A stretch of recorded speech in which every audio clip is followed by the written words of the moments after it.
will say good day to you this day of your time. How are you all? All right. All right, thank you. Thank you for the co-creation of this interaction. Thank you for the allowance of this transmission. It is always our pleasure to interact with each and every one of you and all of you together. And in deep appreciation, we will now begin this transmission with what we have titled The Formula. Many of you have heard us talk about how important it is, how crucial it is to act on your highest passion, follow your highest excitement. And we have delved into, from many different directions, why this is crucial in life. Because excitement is the vibration, your physical translation of the vibration of your true self, your true frequency. It is also your physical body's translation of communication from the higher mind. That's how it translates. When the higher mind is communicating with you, it translates as that sensation you call excitement, creativity, love, passion, joy. But the idea is that we have perceived that sometimes there can be some misunderstandings, a little bit of lack of clarity about the specifics of following the formula, the three-part formula that we have often delivered.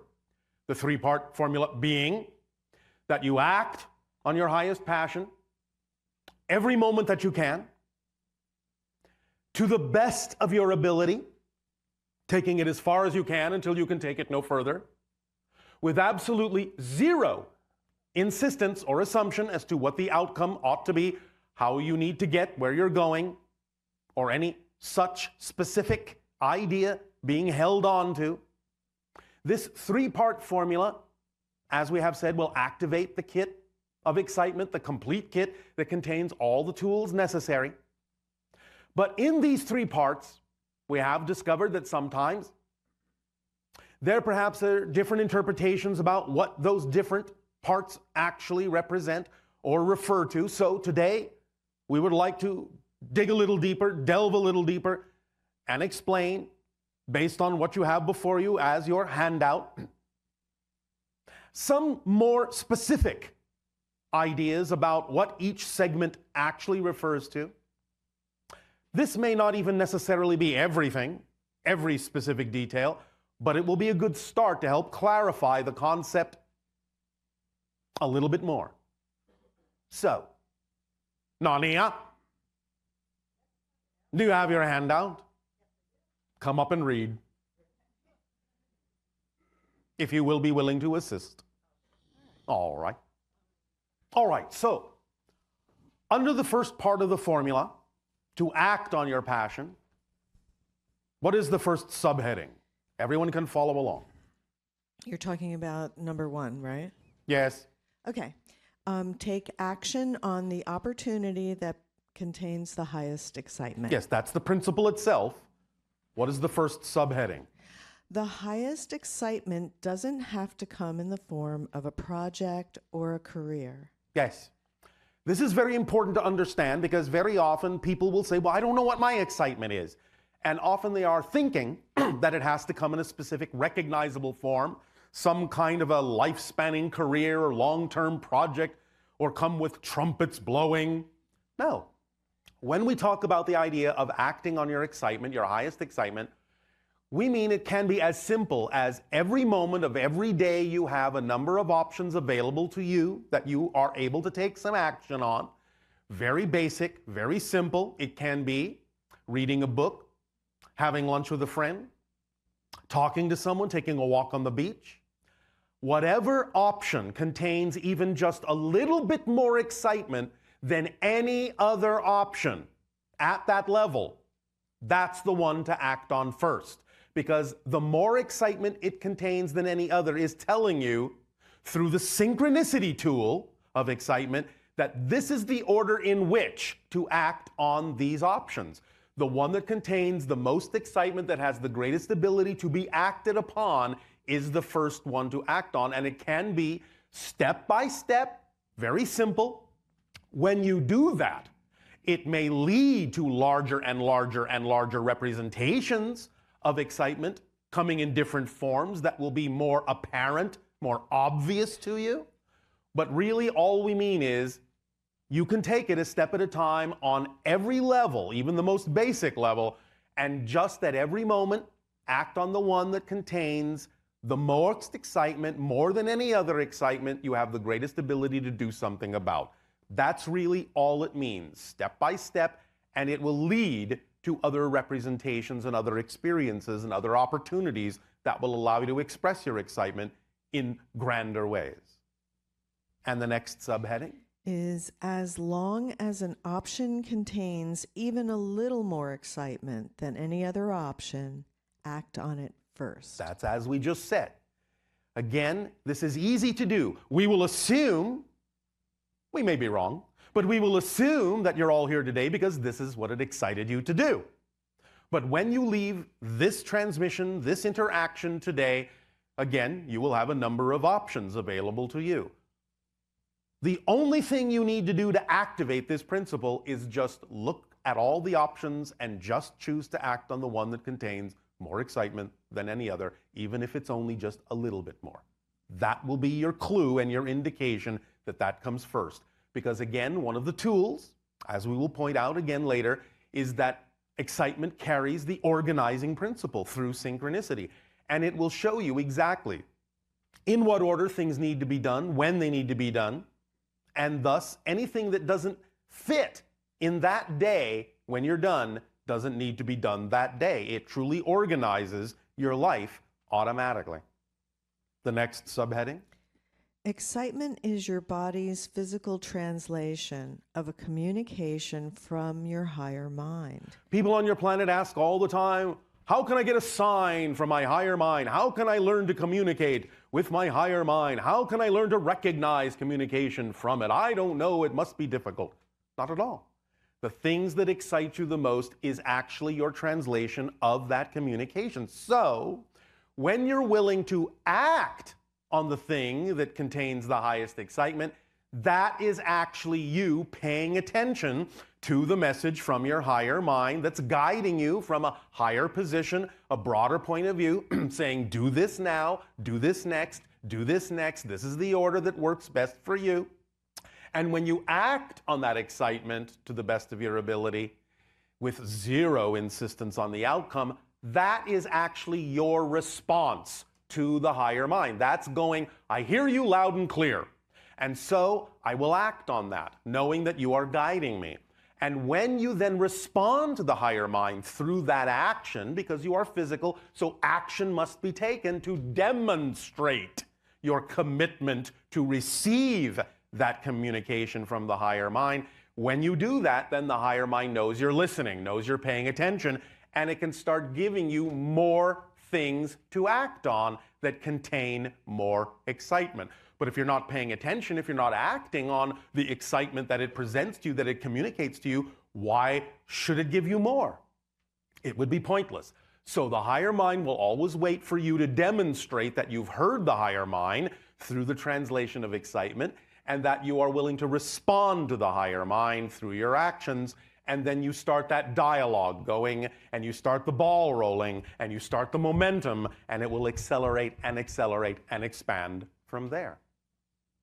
And next, check your beliefs to make sure you aren't making anxiety appear to be excitement.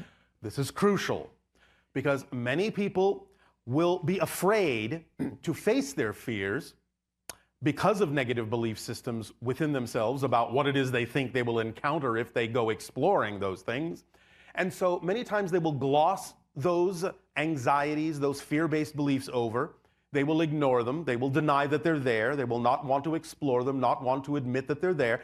And so even though they may actually be feeling anxious, they may attempt to avoid looking at it or investigating it by making it appear or labeling it as my excitement. You have to be very clear in discerning within yourself what is truly excitement-based and what may be anxiety or fear-based. This is absolutely crucial, as is its reciprocal, which is check your beliefs to make sure you aren't making excitement appear to be anxiety through fear-based definitions. Yes. Many people on your planet will not be willing to act on their excitement because of fear-based definitions of what they think will happen if they do. Something bad will happen, or this will happen, or I'll lose this, or people will laugh at me or judge me, or I won't belong, and everyone will walk away from me, and many other different kinds of fear-based beliefs if you are actually acting on your excitement. But the idea then is to, again, in the reverse, make sure that you are not dampening down your excitement, the things that could actually be what will give you the best possible life, just because you have a definition that isn't actually a definition of excitement. This is the irony, this is the paradox, as many people say, well, yes, I would love to act on my highest excitement, but if I do, I'm afraid that something bad will happen. That's not a definition of excitement. It's a different definition. You have to understand that in the purest form, excitement, by definition, cannot contain anything that would actually create a negative experience. So if you're making an association of a negative potential experience to the idea of excitement, then the definition you have created is actually not a real definition of excitement. It's a different kind of definition based on that fear-based belief. So be clear within yourself that you are not damping down your excitement by having an erroneous definition of it, by attaching negative definitions to it that don't belong there. Does this make sense to you? I'm sorry? Yes. Thank you. And so, the next principle. All right, the next, number 2, Yes. is act on that excitement to the best of your ability. All right, now, as you can see in this diagram, there is a lot of clarification in this particular section, because there are many different interpretations on your planet from different people about what acting on it to the best of your ability actually means. What is the first subheading? Well, the first subheading is use all your skills, talents, imagination, and abilities in taking action. Yes. Basically, this translates to the idea that if you actually are passionate about something, really, truly, you will use everything you've got. You will stop at nothing to allow yourself to express, to act on, to mimic, to mock up, to model, to mirror.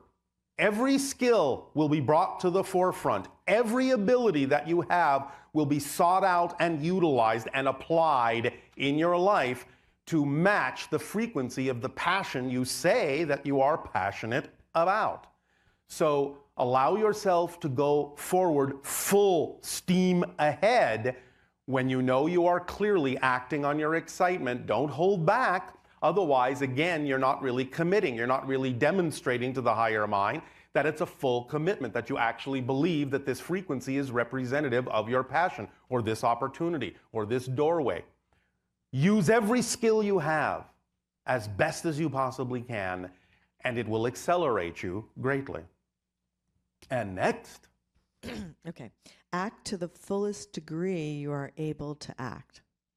Again, this is a reinforcement of understanding that you must go all the way to the degree you are truly able to act on it. Not only bringing all the skills, but taking it as far as you can until you can take it no further. Exhaust every possible avenue. Take it all the way out. Again, if you are truly, truly passionate about something, you will stop at nothing. It will be your driving force. You will look for every nook and cranny, every doorway, every window, every path you possibly can to take it as far as you possibly can until your reality through synchronicity shows you there is simply nothing else that you can possibly do.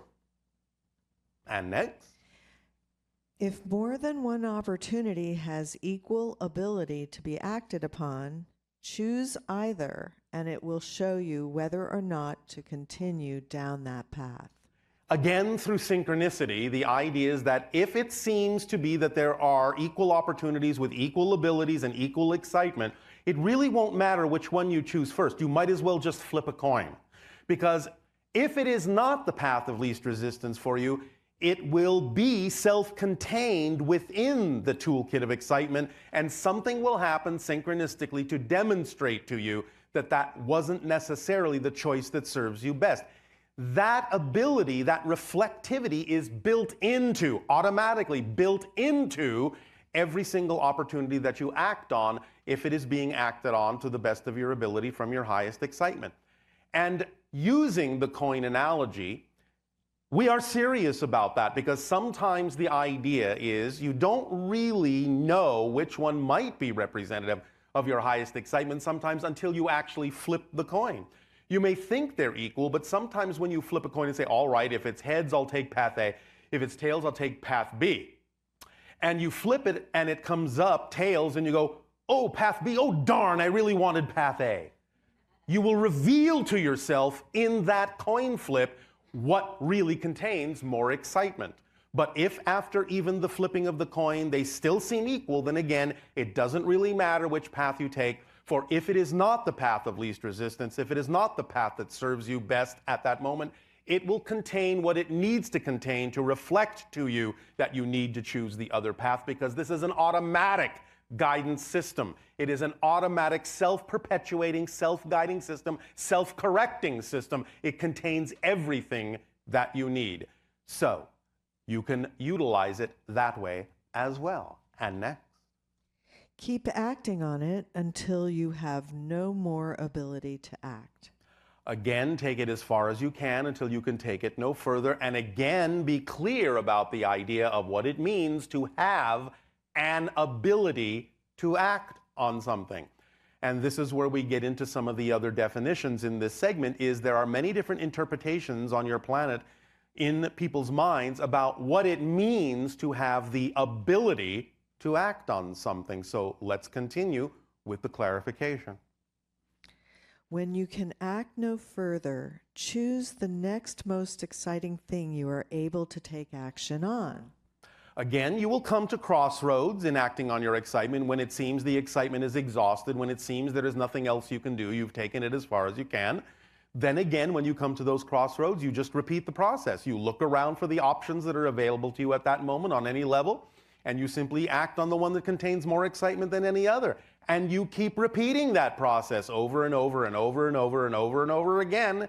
And if you always do that, then your life will always be as exciting as it possibly can be at that moment, because you're always choosing the thing that contains more excitement than anything else. And you just keep on doing that. And why? Because you have given yourself no other choice, no reason to choose anything else. That's why. And that's as simple as it needs to be. And recognize the signs, reflections, and agreements that indicate an inability to take action. again, this comes back down to the definitions of what ability means. Now, each and every one of you has different abilities. Each and every one of you has a different relationship with the collective.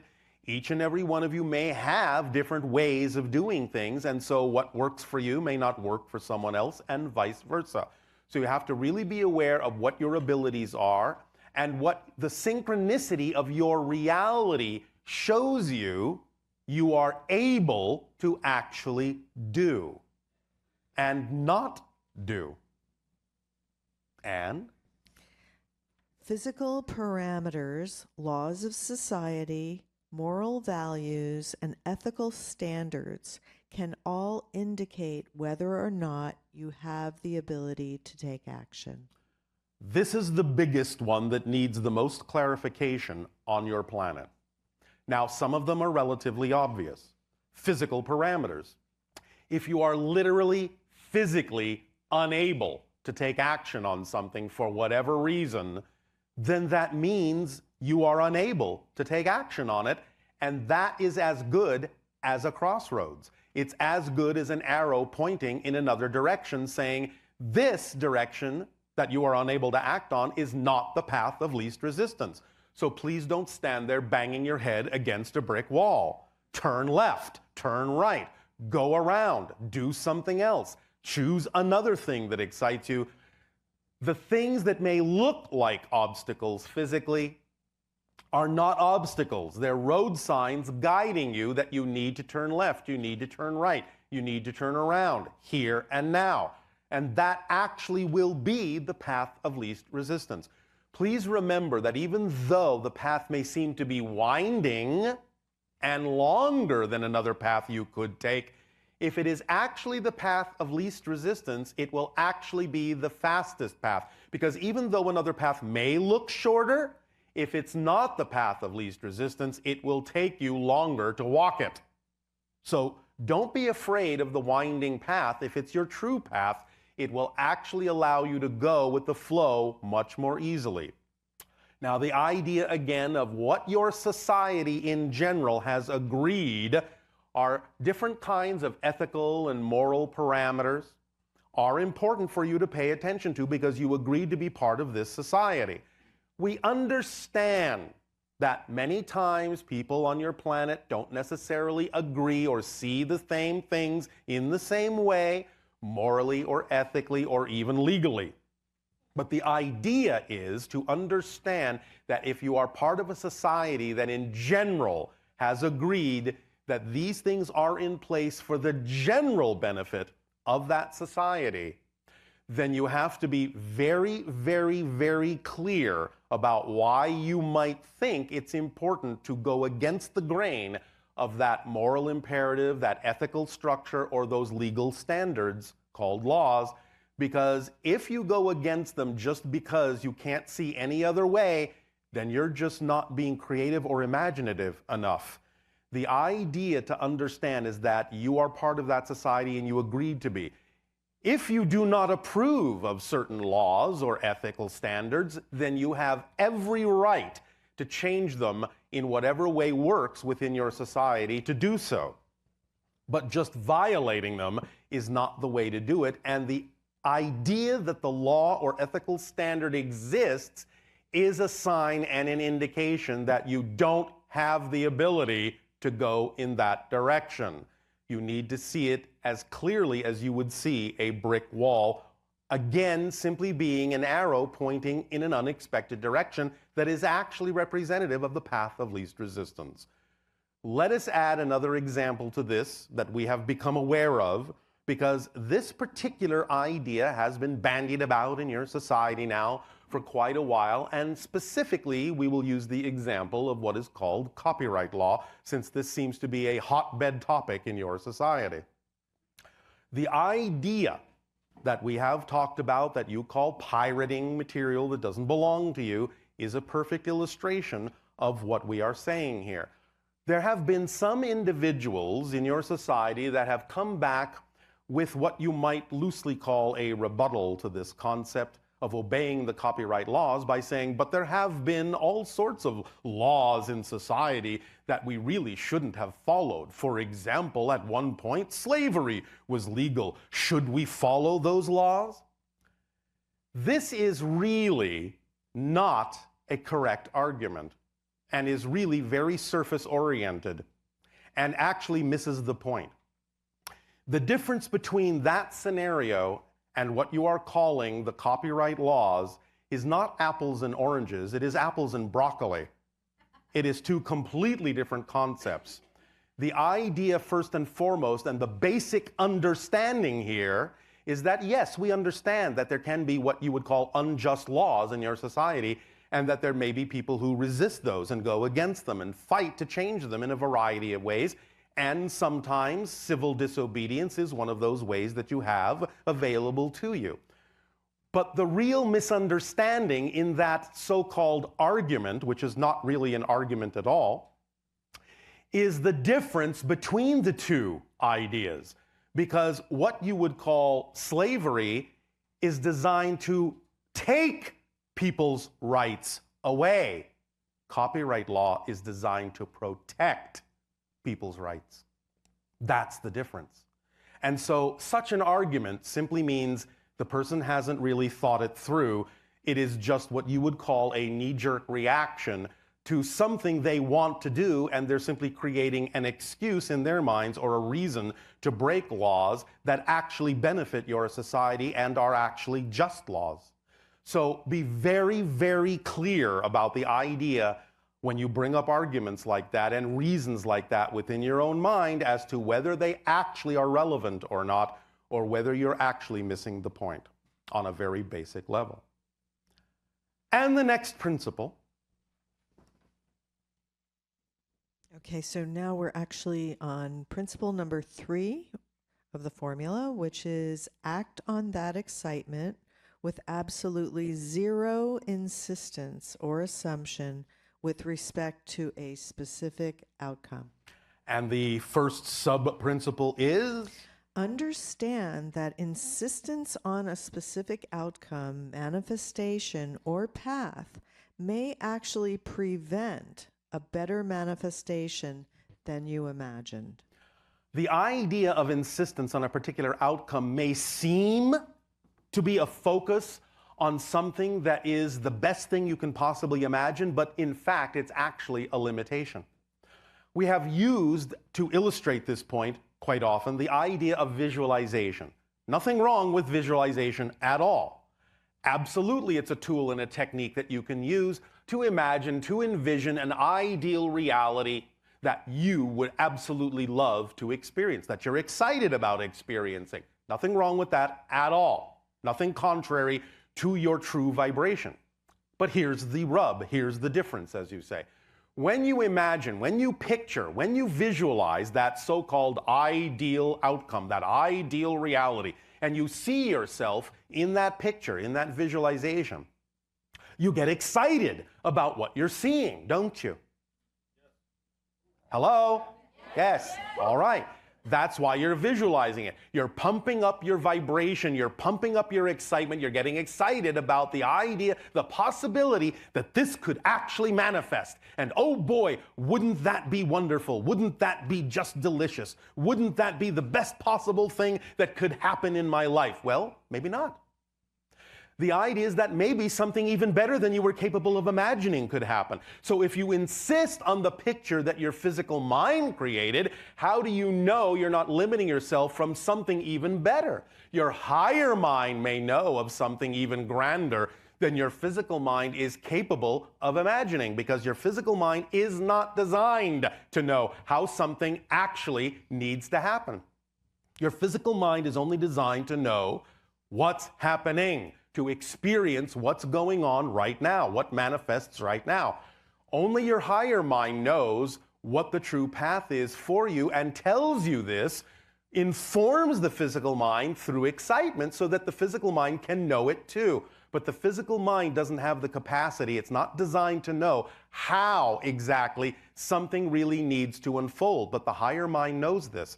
So when you amp yourself up, when you get yourself really excited by having that particular visualization that your physical mind was capable of conjuring, and you feel at the peak of excitement, drop the picture utterly. Zero insistence, zero assumption that it has to look like that, has to happen that way, you have to get there that way, or that anything specific about it really needs to come to fruition. Drop it utterly, but keep the vibration, the state of being of excitement. Then you are the driving engine itself, that you have now made room for the manifestation that the higher mind can bring to you, that is actually representative of that state of excitement, which may be far grander than your physical mind was capable of visualizing. So when you understand that insistence on a particular outcome is actually a limitation, you will drop it, as you say, like a hot potato. Or perhaps some of you will drop it like a hot potato. And the next? The thing itself that excites you may not need to come to fruition. It may only excite you to get you to take action in order to create the state of being in which that thing actually needs to manifest. So again, yes, the idea is that when you drop the insistence, when you drop the assumption in that context, you will start to realize that sometimes things will excite you, but not for the reason you think. If you are holding on to certain beliefs that may make you resistant to moving in a certain direction, a direction you may really need to go in, something may crop up synchronistically in your life that will get you to move in that direction because it looks so exciting you just can't resist it. But never assume that the thing that excites you and gets you to move is the thing that actually has to manifest, because its job may only be to get you off your butt. And that may be it.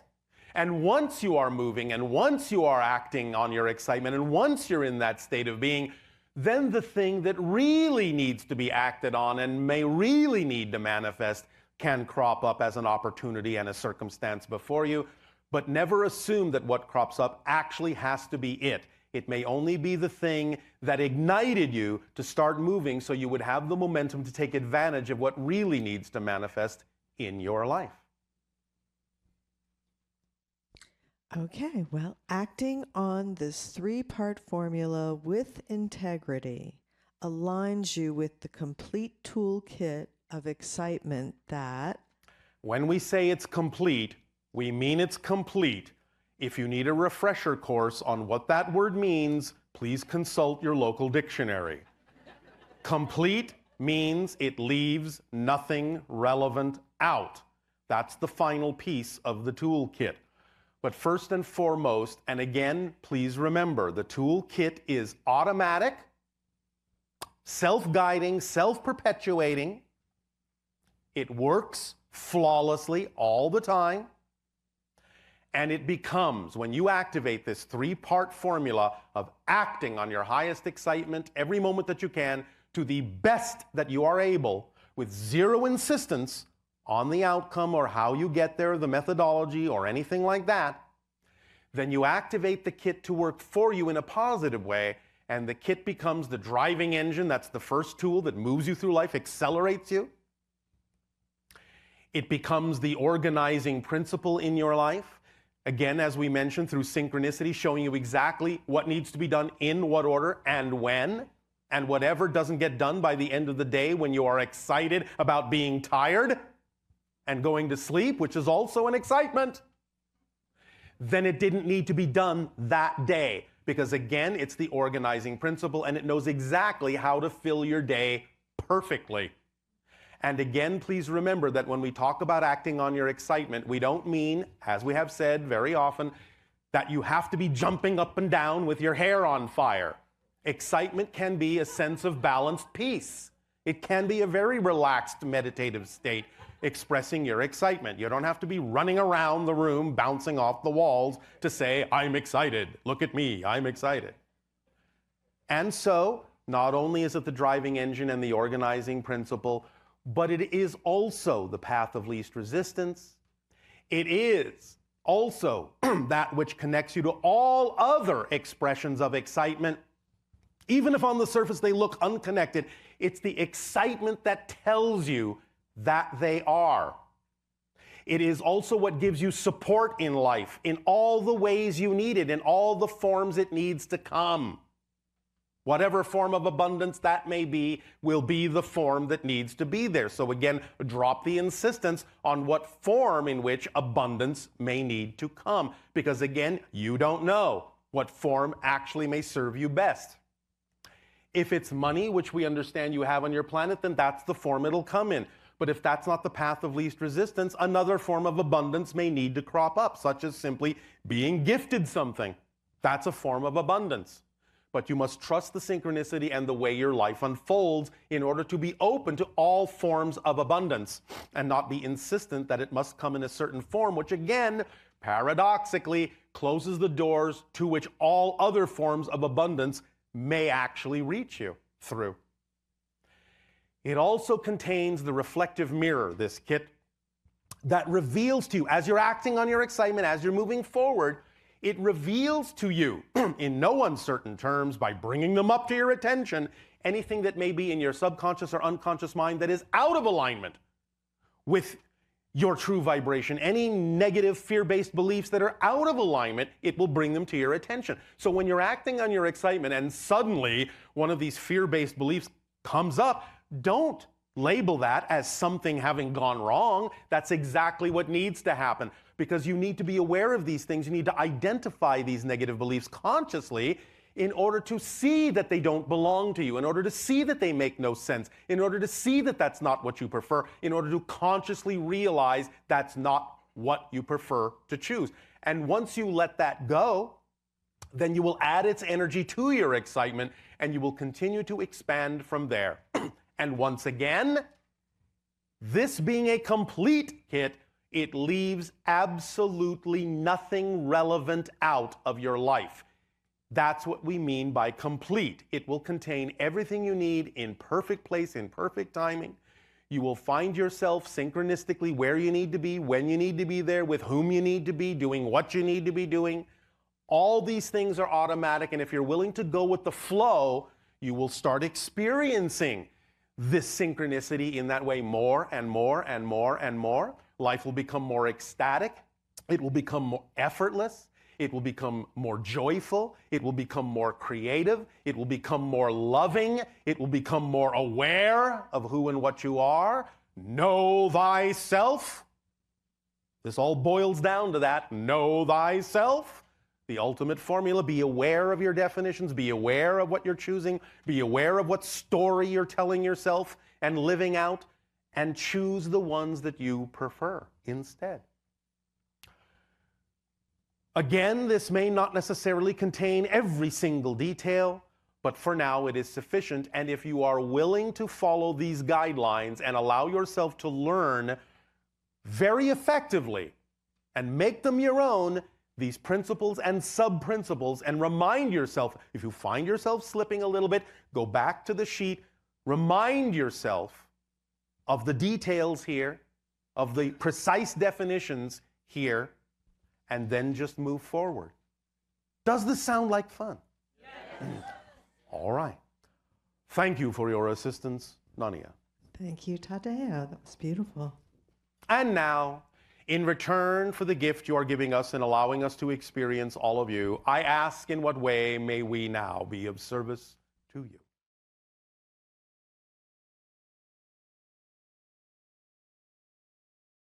How you doing? And to you, good day. Hey, how you doing, sir? Perfect, and you? Pretty good, thank you. All right. First of all, I appreciate your messages. All right, They speak are- up and be bold so that all may hear what you have to share. They are great. I have one question, so with Yes, things that are not speak from up, here. speak up. How I get home and when I get home. Home? Home, yes. You mean Where Earth? is You're already home? on Earth. No, I believe I'm not from Earth. No, you're from the Earth. Okay. Listen, this is an outdated concept. You, the physical you, come from Earth. We understand what you're referring to, however, but you're stating it in a very outdated, old-fashioned way that allows for a misunderstanding of this concept. It's an old idea that has outlived its time. It's time for a new definition in your 21st century of this concept. What you're actually saying is, what other realities that exist simultaneously with this one am I making connections to and becoming more aware of? That's what you're actually asking. Because you don't come from anywhere in particular, because everything, everywhere, every when, everyone, everything exists all at the same time. Do you understand this concept? Now I do. All right. Again, it's similar by analogy to the concept of your television. If you're watching a particular show, the Earth program, you know there are other programs playing at the same time, but you don't see them. They're invisible to you because you're not on that channel. But if you change the channel, oh, look, suddenly another program appeared. It was going on at the same time my program was going on. I just didn't see it until I changed my frequency to another channel. But this is how reality works. All realities, what you call past, what you call future, what you call parallel realities, what you call other lives, are all existing right now. Because there is only now. Past and future are illusions. Now is the only thing that actually exists. But you create the appearance of a separation and the appearance of time and space in order to have a linear physical experience. But that's an illusion. So when you say, well, where's my home? Well, you as a physical human on Earth are from Earth. That's your home. But you are connected to many other places and many other times. And the fact that you are becoming aware of that is what you're experiencing, because your senses are expanding. You're exploring consciousness. Your senses allow you now to tap into things that were heretofore invisible to you or unable to be sensed by you. But you're interpreting it as coming from someplace else because you're interpreting it through the linear space-time frame of reference, that things happened in the past and things will happen in the future, so you're putting it in that context. Does that make sense so far? Yes, sir. All right. Oh, sir. Oh, so formal. All right, then, sir. The idea is that you are connected to many different things, and in those energetic connections you are making from here, now, to those other lives that also exist now, you are drawing information and experience from them just as they're doing from you to them, to aid and assist them in their lives, just as you are drawing information and experience from them in their lives to aid and assist you in this life. So it's a cross-connecting web of the exchange of information and energy to aid and assist you in exploring the theme you chose to explore as this version of you, while all the other versions are also exploring their own themes, drawing from your life experience what they may need to help them in those lives that are going on right now alongside yours, even though they may be invisible to you. Does that make more sense? Yes, sir. More, sir. All right. All right. So you have connections to many different kinds of things, obviously different lives in different places, historically speaking, on your planet, which are all going on at the same time.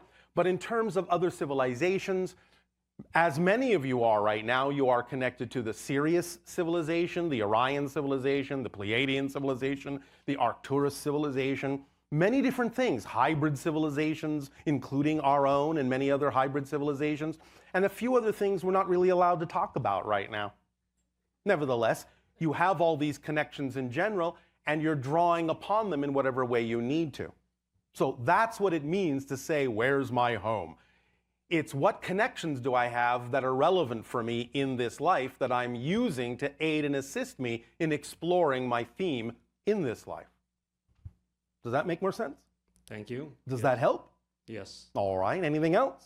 That's it. All right. Well, thank you. I appreciate it. Thank you. All right. You may go home now. Thank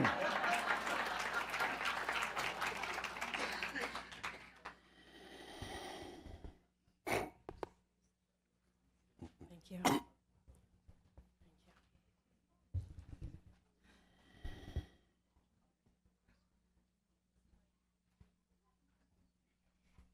Remember also that when you think of things that way, in that sort of old-fashioned way, you're making a separation between where you are and where you think you would rather be. And the idea is not to run away from Earth and connect to those things because you think they're better. The idea is to bring those principles down to Earth and create heaven on Earth.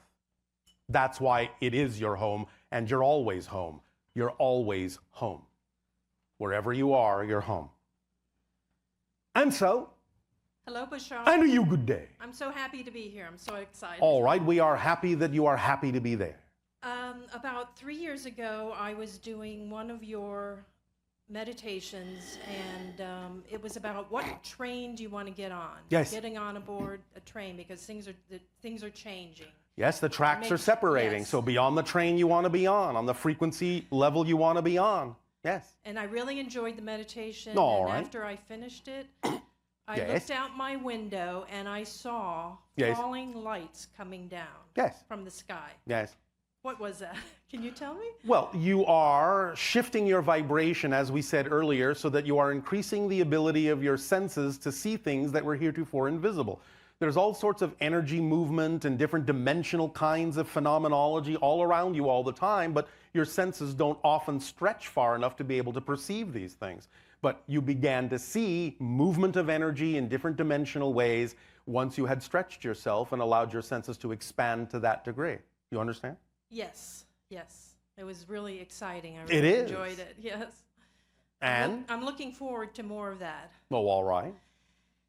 And also, I have a question about relationships. Yes.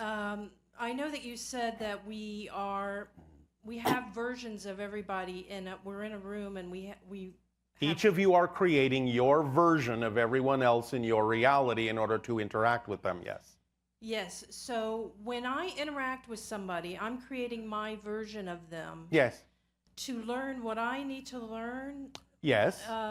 And somebody else could have a completely different version of Absolutely. that person than I have. And That's why sometimes you have different stories for the same event or encounter. Yes.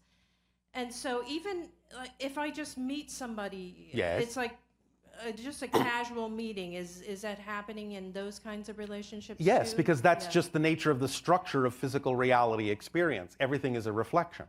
Yes. So you have to create at least some version of it in order to experience it in your so-called physical reality, or you wouldn't be experiencing it all. There are actually many, many other people, I'll just put it this way, many other people walking around you all the time you never see, because you don't need to include them in your reality, so you don't create a version of them to interact with. But there are thousands, millions of people walking around you all the time that you never know about. I feel like when I'm in a close relationship with somebody that I'm seeing, it's almost like I'm seeing aspects of myself. Of course through it is, them. because that's the purpose of relationships. And it's very interesting, and Yes.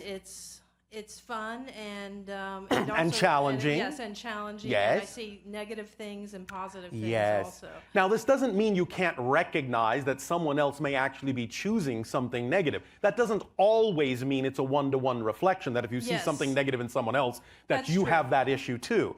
You have to be discerning about why that reflection is coming to you, because it may be for a variety of reasons that have many differences from what that person may be experiencing that reflection for, or your reflection for. Right.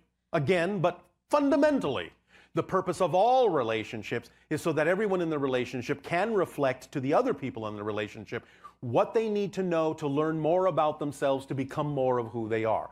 That's the purpose of relationships. That's how you serve each other. Great. Yeah, it's a lot of fun too. It is. And I'm also interested in channeling, and I Yes, started. well, you're channeling right now. Okay. All of you are. Yes. Remember, your personality is an artificial construct, an artificial projection.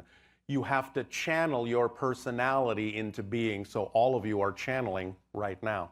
Okay. It's a natural state. You do it all the time, but you can do it in different ways on different frequency levels. Channeling, again, the channeling state is very natural when you're doing anything you love to do, when you're in the zone, as you say, when you're operating at peak performance, when you're completely focused and you don't even notice the passage of time, you're in a channeling state. Just depends on what you want to do with it at that point. My question about that was, Yes. I using these CDs to learn more about channeling, and Yes. I wanted to know if. Do you mean vocal channeling? Yes, vocal channeling. All right, yes. and so? And I wanted to know if it would be beneficial for me to have a teacher, like a one-on-one teacher. Well, if it is, you'll attract it, won't you? Okay. And why will that happen? Why will that happen? I'm excited about it. And you're excited about it means it will happen automatically Yes. because excitement is a complete Kit. and leaves nothing relevant out, Yes. including teachers if you need them, Yes. Yes. right? Teachers fall into that category of nothing relevant being left out, right? Or are they a separate animal? No, teachers fall into that. All right. Then So I'll whatever just keep is following my actually, excitement yes, and instead whatever of- is really relevant for you will appear. Because I kind of felt like maybe I need a teacher, but Maybe you I'm do and enjoying, maybe you I'm don't. enjoying what I'm doing right now. So All right, one I'll of the follow best that ways to excitement. learn, one of the best ways to learn vocal channeling is to channel for other people, Yes. not just for yourself.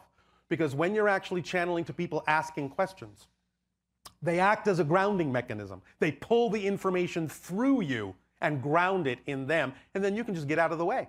You don't have to wonder or think about what you're doing. The idea is that if you're in a certain state, you can just receive information telepathically in an instant. You don't need to actually go into the so-called channeling state for yourself.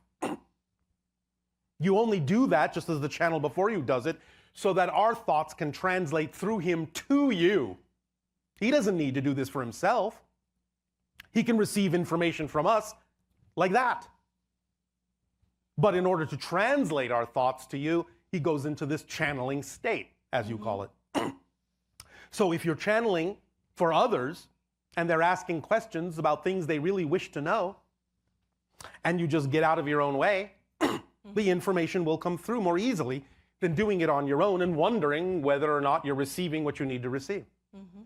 Again, it's like water, it's like electricity. It goes along the path of least resistance and it grounds itself.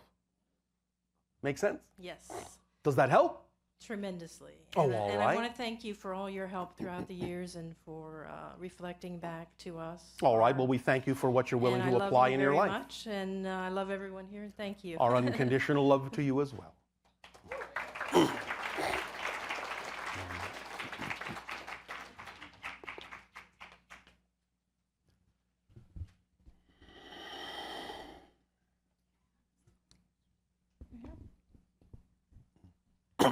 Hello, everyone. Hi, Bashar. And to you, good day. Hi.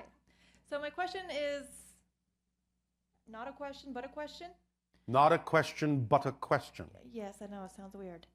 I feel that you have been me, or beings of your kind have been with me for a long time. I felt as if you guys were with me before I came here. Yes. I was guided to you. I have only found you 7 days ago. All right.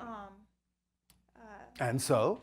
And so I guess what I'm trying to say is my family lineage comes back far, and I believe that we were part of a hybridism in France of some sort many generations ago. We all can channel on my mother's side. With my daughter will be 6 generations. All right. And so, what are you believe- doing with that information in your life? Well, I keep getting synchronicity. Yes. I landed on hybrid after I talked to my husband about how I felt that I was. Well, Yeah. all of you are hybridized. That's what you are as a human, but there have also been other alterations Yes. in many of you. Yes. And so, again, And so I believe that yes, that if that's been something that's happened to me, and if but it doesn't really much matter. The idea is, what do you do with that knowledge? How do you apply it in your physical reality to act on your excitement? yeah, I mean, Do you have an answer to that? I really don't know. No? I mean, I do. I mean, I know that I have hybrid children, Oh, all right. I Well, have 12. yes. And so? and my husband has over 20. All right. And so? I don't know really what to do with it. I just came. You know what this to do with it information- exactly. We've been explaining it all along. Act I on your mean- highest excitement to the best of your ability with no insistence on a particular outcome. Yes. And it will lead you where you need to be led, and you will experience what you need to experience. But you need to act on something that contains excitement every moment that you can in order for your life to unfold in an automatic way and wind up where you need to be when you need to be there with whom you need to be. Exactly. That's it. You said it. Okay. I'm sorry. One more. Well, you don't have to apologize. I always do the sorry thing. I don't know why. All right. Well, why don't you work on that? I know, right? I've been working on a lot, I'll tell you. Well, that's the challenge, isn't it? Yes, it is, and I love it, and I want it to keep coming. It will. Awesome. Trust me, it won't stop. No. Ever. Ever. Even beyond this life, it won't stop. That's awesome. Okay, so with this hybridism, I guess, maybe I should do a one-on-one session with you. 'Cause I Well, have if a you lot. wish. Yes, I have a lot. All right, well, you can avail yourself of that opportunity, and again, it will happen when it needs to. I've been kind of stuck with an illness for a while. And Stuck? It's been kind of a stuck feeling, yes. And I've been trying to do All everything right. I possibly can. All right, well, we don't really do health readings anymore. No, it's not a health reading. It's kind of like I know what I need to do and get All up right. and do it. And I have so many different entities like coming through to me, if that makes sense. Beings, like one day, like I could be Yes. communicating with you guys, and then I'm communicating with the Arcturians, and then I'm. So, that's an average day for us, too. Is that? Because I'm kind of, I've had it my whole life, but I've kind of had a lot of events that drowned it, a lot of memories, and here I am, and now I'm fully awake almost, I feel, All right. as if.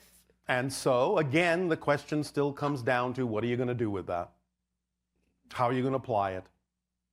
get it going. Just do it. Yes, thank you. That's my excitement. Yeah. That's it. Yeah. I So guess, there you go. Yeah. Do you believe, one question, can you foresee, do I have hybrid children? Yes, you do. Okay, is 12, I get the number 12, no, I got 12, no more than 12. I've asked 13, no. 12, it's a yes. It's guaranteed, like they're saying 12. So I don't know, it's just a number, Yes, it is just a number. I'm just, it's so weird just to think, and this all just happened within 7 days. I was guided right to you. That's how things accelerate. I love it. But it's nice to meet you, and I hope And you that as I well. hope that I actually get to channel you as well. And No, you will not. Oh, that sucks. No, it doesn't. So do you have, are there other? No one else will channel me specifically. That's great. But you may You're- tap into our collective Collective, and okay. something else may come through. Okay, so but it that- won't be me, even if it feels like it. It's just that you're familiar with our energy, and therefore you may think it is, because many beings in my society are similar in vibration, but it will be something else. Do you know of any that start with like Nahara or Nahara? We don't have names. No names. No, Bashar is not my name. It's an Arabic word that means messenger, because we know you needed to call us something other than, hey, you. Okay. Okay, because I was asking for a while, like, okay, so who is it that I am channeling? What is this? And I got the name Nahara. That's fine. That actually is more representative of your higher mind. Okay, and I kind of was thinking that. One of the first things that most of you, when you go into the idea of vocal channeling mode, will encounter is the integration of the different aspects of your own consciousness. And some of those aspects of higher mind and so on and so forth may come through first to prep you for other things. You don't have to assume that those things or those beings or those levels of consciousness are anything in particular in order to channel the information that's important and necessary for you to channel. In fact, in many cases, you want to actually lessen your desire to be that specific, because being that specific and that detail-oriented about who's coming through now and what is your name and where do you come from can actually get in your way of bringing the information through that's important. You are correct. I know, that's why I said it. So does that help you? Yes, it does. But I have a question about crystals. Yes. I was guided. I'm from Arizona, Bullhead City, where I lived there for many years in Yes. the valley. I was guided. Went to my husband and I said, hey, I think, we have to go to Arizona. First mountain, All right. We find these crystals. It's full of crystals. I'm Yes. on the mountain. I just shake when I'm on this mountain. I feel like there's underground caves. How exciting. It is. And these crystals that I'm guided to, I have so many. And then I know that I'm guided back out to this mountain to keep getting these crystals. And I'm wondering, what am I supposed to be doing Do with you these understand crystals? our concept of permission slips? Yes, I just actually watched the video. Then that's all you need to know. Okay. When it works for you, it works for you. If It's it no working. longer works, do something else if you think you need a permission slip at all. I don't Because believe you it. are the ultimate permission slip. I am. Thank you so much, Bashar. So these things, these objects, rituals, techniques, and tools that reflect certain things to you are just reflecting where your belief system is at, and by bringing in those particular permission slip objects or tools or rituals or techniques, you are giving yourself permission to circumvent certain beliefs in order to expand yourself beyond what you heretofore believed was possible. That's how they work. They're just a reflection of what you're now willing to do because you believe the permission slip is giving you the ability to do something you didn't think you had the ability to do before, but you're doing it anyway. Yes, I am. All right. Well, thank you. And I Well, appreciate thank it, you. And it was nice to meet you. And you as well. Thank you.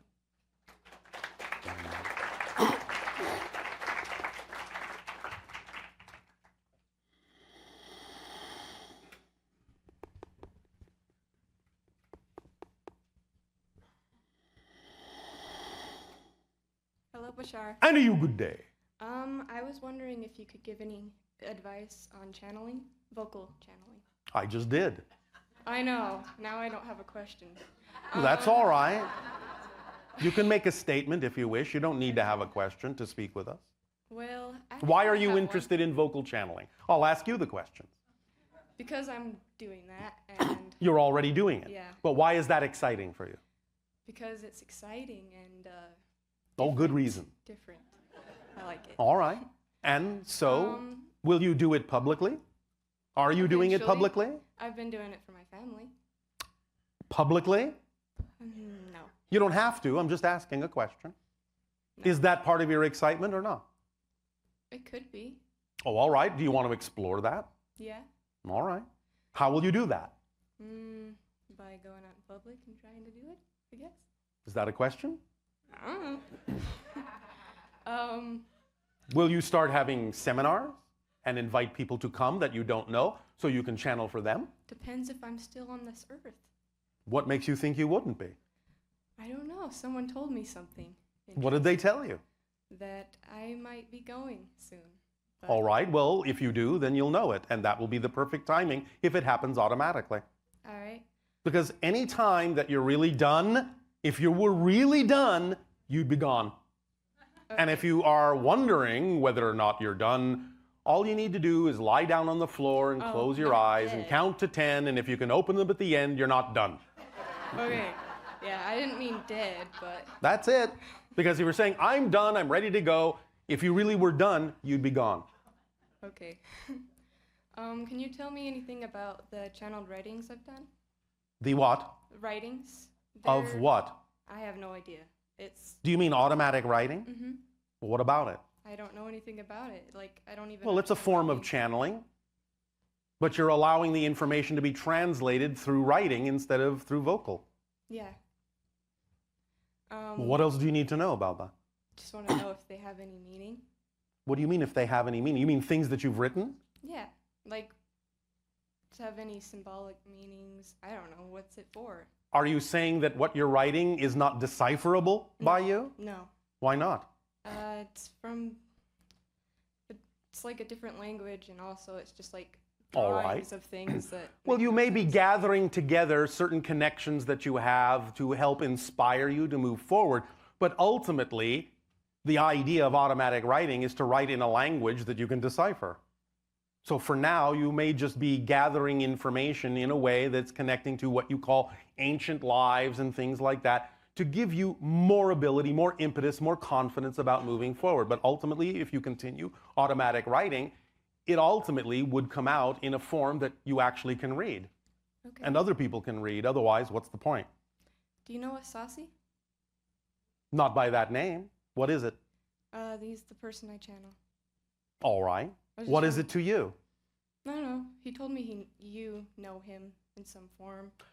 Well, all right. We know many of your higher minds in some form, so it may be that.